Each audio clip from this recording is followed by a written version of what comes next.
అట్లాగే చాలా ప్రాంతాల్లో పార్క్స్ కూడా కబ్జాలకు గురై సగటు మానవులకి లంగ్ స్పేస్ అనేది లేకుండా పోయే ప్రమాదం కూడా కనిపిస్తూ ఉంది. లేక్స్ సంబంధించి కూడా ఇక్కడ ఉన్నటువంటి వర్షంలో వచ్చేటువంటి నీళ్లు కానీ లేకపోతే ఇతరత్ర వచ్చేటువంటి వరద కానీ వాటన్నిటిని కూడా క్యాటర్ చేయడానికి సరిపోయే విధంగా ఆనాటి పాలకులు ఇక్కడ తీసుకున్నటువంటి లేక్స్ కాలక్రమేణా మాయమవుతూ నగరానికి పెద్ద పెను ప్రమాదంగా మారినటువంటి పరిస్థితులు మనం ఈ మధ్యకాలంలో చూస్తూ ఉన్నాం. ప్రపంచవ్యాప్తంగా జరుగుతున్నటువంటి cloud busting. Goods and transport business ద్వారా 10 లక్షలు సంపాదిస్తున్నారు రాజు గారు. మీరు వారి నుండి ఈ బిజినెస్ గురించి నేర్చుకోవాలా? అయితే ఫ్రీడమ్ యాప్ని డౌన్లోడ్ చేసుకోండి. కానీ లేకపోతే ఎకలాజికల్ ఇంబాలెన్స్ కానీ లేకపోతే సడన్గా వచ్చేటువంటి వరదలతో నగరాలు మునిగిపోయేటువంటి పరిస్థితి కానీ అని చూస్తూ ఉన్నాం.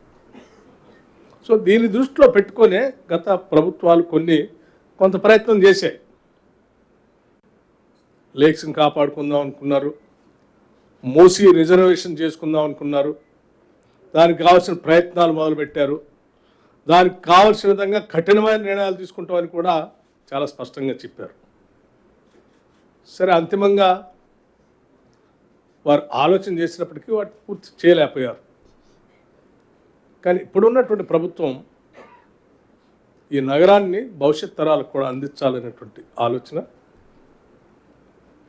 ఈ నగరం చుట్టూ ఉన్నటువంటి పరిసర ప్రాంతాలతో పాటు నగరం నడిబొడ్డులో ప్రవహిస్తున్నటువంటి మూసీ రివర్ని కూడా రిజర్వేట్ చేసి ప్రపంచవ్యాప్తంగా మారుతున్నటువంటి పరిస్థితులు, దేశంలో మారుతున్నటువంటి పరిస్థితులు, అసలు హైదరాబాద్ నగరానికి ఒక మణిహారంగా ఉండేటువంటి మూసీ నదిని మనం ఏ రకంగా రిజర్వేషన్ చేసుకొని భవిష్యత్తుకి ఇస్తే బాగుంటుంది అనేటువంటి ఆలోచన. ఇందులో ఎవరికి వ్యక్తిగతమైన ఎజెండా లేదు. అంతిమంగా సమాజానికి అందించాలనేటువంటి ఆలోచన తప్ప ఏం లేదు.